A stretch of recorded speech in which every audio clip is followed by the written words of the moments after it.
നമസ്കാരം. ട്രൂ ടിവിയിലേക്ക് സ്വാഗതം.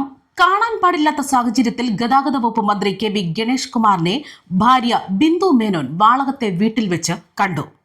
പ്രിയപ്പെട്ട പ്രേക്ഷകരെ, ഞങ്ങൾക്ക് ഈ ഗണേഷ് കുമാറിന്റെ പെണ്ണുകേസൊന്നും പറയാൻ താല്പര്യമില്ല. മാധ്യമങ്ങൾ ഒന്നടങ്കം അയാളുടെ കുൽസിതമൊക്കെ പൊക്കി പുറത്തിടാൻ വെമ്പൽ കൊള്ളുമ്പോൾ ഞങ്ങൾക്കിവിടെ പറയേണ്ടി വരുന്നത് ഈ മഹാന്റെ മറ്റു ചില സ്വത്ത് തട്ടിപ്പിന്റെയും ചെറ്റത്തരത്തിന്റെയും ഒക്കെ നേർക്കഥകളാണ്. അതായത് ചട്ടനെ പൊട്ടൻ ചതിച്ചാൽ പൊട്ടനെ ദൈവം ചതിക്കും എന്നൊരു ചൊല്ല് ഇപ്പോൾ ഇവിടെ ഇലക്ഷൻ അടുത്തിരിക്കെ ഗണേഷ് മന്ത്രിയുടെ കാര്യത്തിൽ യാഥാർത്ഥ്യമായിരിക്കുകയാണ്. അതിനാൽ തന്നെ നിയമസഭാ തെരഞ്ഞെടുപ്പ് അടുത്തിരിക്കുമ്പോൾ പത്തനാപുരത്തെ ജനങ്ങൾ ഒന്നുകൂടി ഒന്ന് ചിന്തിക്കുക. ഈ ചതിയനും പെണ്ണുപിടിയനും ആട്ടിൻ തോലിട്ട ചെന്നായുമായ ഗണേഷ് മന്ത്രിയെ നിങ്ങൾക്ക് ആവശ്യമുണ്ടോ എന്ന്. ഇപ്പോൾ മന്ത്രി കെ.ബി. ഗണേഷ് കുമാറിന്റെ ഭാര്യ ബിന്ദു മേനോൻ തുറന്നു പറഞ്ഞിരിക്കുന്ന ചില വെളിപ്പെടുത്തൽ ഇങ്ങനെയാണ്. 2 ദിവസം മുൻപ് വാളകത്തെ വീട്ടിൽ മന്ത്രിയെ കണ്ടത് മോശം സാഹചര്യത്തിൽ. പുറത്ത് പറയാൻ പോലും പറ്റാത്ത കാര്യം താൻ കണ്ടെന്നും ഫോട്ടോകൾ എടുത്തിട്ടുണ്ടെന്നുമാണ് ബിന്ദു മേനോൻ വ്യക്തമാക്കുന്നത്. മോശം സാഹചര്യത്തിൽ കണ്ടതിന് പിന്നാലെ അവിടെ നിന്ന് ഫോട്ടോകൾ എടുത്തു. മുൻ DGPയും BJP കൗൺസിലറുമായ ആർ ശ്രീലേഖ തന്റെ ബന്ധുവാണ്. തുടർന്ന് സഹായത്തിന് താൻ ശ്രീലേഖ ചേച്ചിയെ വിളിച്ചു. ആ ശ്രീലേഖ പറഞ്ഞതുപോലെ പോലീസിനെ വിളിച്ചു. എന്നാൽ പോലീസ് ഇടപെടാൻ തയ്യാറായില്ല. തങ്ങളുടെ പരിധിയിൽ വരുന്ന വിഷയം അല്ലെന്ന് പോലീസ് പറഞ്ഞു. ഇതിനിടെ ഗണേഷിന്റെ സന്തത സഹചാരികൾ ഫോൺ കൈക്കലാക്കിയെന്നും പോലീസ് വരും മുൻപേ അവിടെയുണ്ടായിരുന്ന സ്ത്രീയെ കാറിൽ കയറ്റി മാറ്റിയെന്നുമാണ് ബിന്ദു വ്യക്തമാക്കുന്നത്. ഗണേഷിൽ നിന്ന് തനിക്ക് ഉപദ്രവവും അപമാനവും നേരിട്ടുവെന്നും മുൻപും ഗണേഷ് തന്നെ ഉപദ്രവിച്ചിട്ടുണ്ട് എന്നും ബിന്ദു പറയുന്നു. 2 മാസമായി അകന്നാണ് കഴിയുന്നത്. ഗണേഷിന് പല സ്ത്രീകളുമായി ബന്ധമുണ്ട്. എന്നാൽ തനിക്ക് സംശയരോഗം എന്നാണ് ഇയാൾ പ്രചരിപ്പിക്കുന്നത്. 2 മാസമായി ഗണേഷ് കുമാർ ഫോണിൽ തന്നെ ബ്ലോക്ക് ചെയ്തിരിക്കുകയാണ്. അന്നെടുത്ത മുഴുവൻ ഫോട്ടോകളും തന്റെ കയ്യിലുണ്ടെന്നും ബിന്ദു മേനോൻ വ്യക്തമാക്കുകയാണ്. അതേസമയം നമുക്കറിയാം, അടുത്തിടെയാണ് ഗണേഷ് കുമാറിനെതിരെ പുതുപ്പള്ളി MLA ചാണ്ടി ഉമ്മനും രംഗത്തെത്തിയത്. ഏറെ കോളിളക്കം സൃഷ്ടിച്ച സോളാർ കേസിൽ ഉമ്മൻചാണ്ടിയെ കുരുക്കിയത് ഈ ഗണേഷ് കുമാർ ആയിരുന്നു.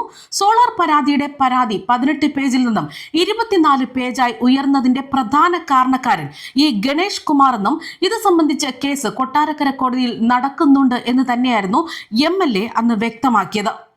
ഒരിക്കൽ നീതി ലഭിക്കുമെന്നാണ് വിശ്വാസമെന്നും ഉമ്മൻചാണ്ടി നീതിക്ക് നിരക്കാത്തതായി ഒന്നും തന്നെ ചെയ്തിട്ടില്ല എന്നും ഉമ്മൻചാണ്ടിയുടെ CD തേടി ഗണേഷ് കുമാർ കോയമ്പത്തൂരിലും തമിഴ്നാട്ടിലുമൊക്കെ യാത്ര ചെയ്തിട്ടുണ്ട് എന്നും അദ്ദേഹം വ്യക്തമാക്കി. എന്നിട്ടും ഈ CD കിട്ടിയോ എന്നാണ് ചാണ്ടി ഉമ്മൻ ചോദിച്ചത്.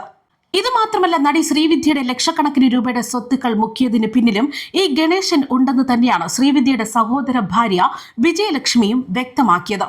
മരിക്കും മുൻപ് നടി ശ്രീവിദ്യ എഴുതി നൽകിയ വിൽപത്രവുമായി ബന്ധപ്പെട്ടാണ് ഗതാഗത മന്ത്രി ഗണേഷ് കുമാറിനെ പ്രതിക്കൂട്ടിലാക്കുന്ന ഗുരുതരമായിട്ടുള്ള ആരോപണം ഇതിനു മുൻപ് തന്നെ പുറത്തു വന്നത്. ശ്രീവിദ്യയുടെ ലക്ഷക്കണക്കിന് രൂപയുടെ സ്വത്തുക്കൾക്ക് എന്ത് സംഭവിച്ചെന്ന് അറിയണം എന്നായിരുന്നു വിജയലക്ഷ്മി അടക്കം വ്യക്തമാക്കിയത്. അതായത് സ്വത്തുക്കളുടെ പവർ ഓഫ് അറ്റോർണി ഗണേഷ് കുമാറിന്റെ പേരിലാണെന്നും സഹോദരൻ ശങ്കറിനെയും കുടുംബത്തെയും ശ്രീവിദ്യയിൽ നിന്ന് അകറ്റാൻ ഗണേഷ് കുമാർ പരിശ്രമിച്ചു എന്ന് തന്നെയാണ് വിജയലക്ഷ്മിയും ആരോപിച്ചിരുന്നത്. അതുമാത്രമല്ല, ശ്രീവിദ്യയുടെ മരണത്തിന് 2 മാസം മുമ്പ് മാത്രം എഴുതിയ വിൽപത്രത്തിന്റെ സാധുതയും വിജയലക്ഷ്മി ചോദ്യം ചെയ്യുകയും ചെയ്തു. ക്യാൻസർ ചികിത്സയുടെ ഭാഗമായി കീമോതെറാപ്പിക്ക് വിധേയായ വേളയിൽ ശ്രീവിദ്യ പവർ ഓഫ് അറ്റോർണിയായി ഗണേഷ് കുമാറിനെ ചുമതലപ്പെടുത്തുന്ന വിൽപത്രം തയ്യാറാക്കി എന്നതുപോലും വിശ്വസിക്കാൻ ഏറെ പ്രയാസമെന്ന് തന്നെയാണ് ബന്ധുക്കൾ ചൂണ്ടിക്കാട്ടുന്നത്. ശ്രീവിദ്യയുടെ നിരവധി സ്വത്തുക്കൾ വിൽപത്രത്തിൽ ഇല്ല എന്നും വിജയലക്ഷ്മി എടുത്തു പറയുന്നുണ്ട്. അതായത് 15 ലക്ഷത്തിലേറെ തുകയുടെ ബാങ്ക് ഡിപ്പോസിറ്റും 580 ഗ്രാം സ്വർണവും 1.5 കിലോഗ്രാം വെള്ളിയും കാറുമടക്കമുള്ള സമ്പാദ്യങ്ങൾ ഉള്ളതായി വിൽപത്രത്തിലുണ്ട്. ഇതിനെല്ലാം എന്ത് സംഭവിച്ചെന്നറിയില്ലെന്നും 2 ജോലിക്കാർക്ക് ഓരോ ലക്ഷം രൂപ വീതവും സഹോദരപുത്രന്മാർക്ക് 5 ലക്ഷം രൂപ വീതവും നൽകണമെന്ന് നിർദ്ദേശിച്ചെങ്കിലും ഇതുവരെയും അത് നടപ്പാക്കിയിട്ടില്ല എന്നുമാണ് വ്യക്തമാക്കുന്നത്. അതായത് സാമ്പത്തികമായി പിന്നോക്കം നിൽക്കുന്ന നൃത്ത വിദ്യാർത്ഥികൾക്ക് ട്രസ്റ്റ് വഴി സഹായം നൽകണമെന്ന വിൽപത്രത്തിലെ പ്രധാന നിർദ്ദേശം ഇതുവരെ നടപ്പാക്കിയിട്ടുമില്ല. ശ്രീവിദ്യയുടെ ഏറ്റവും വലിയ ആഗ്രഹമായിരുന്നു കലാക്ഷേത്ര ട്രസ്റ്റ് രൂപീകരിക്കാൻ നടപടി ഉണ്ടാക്കണം. ചികിത്സയുടെ വിവരങ്ങൾ ബന്ധുക്കളിൽ നിന്ന് മറച്ചുവെച്ച ഗണേഷ് ആകട്ടെ വക്കീൽ നോട്ടീസ് അയച്ചതിനു ശേഷമാണ് വിൽപത്രത്തിന്റെ വിശദാംശങ്ങൾ പോലും നൽകിയത്. കുടുംബാംഗങ്ങൾ ശ്രീവിദ്യ അവസാന കാലത്ത് ഉപേക്ഷിച്ചെന്നത് കള്ളപ്രചരണം എന്ന് തന്നെയാണ് വിജയലക്ഷ്മി അടക്കം വ്യക്തമാക്കുന്നത്.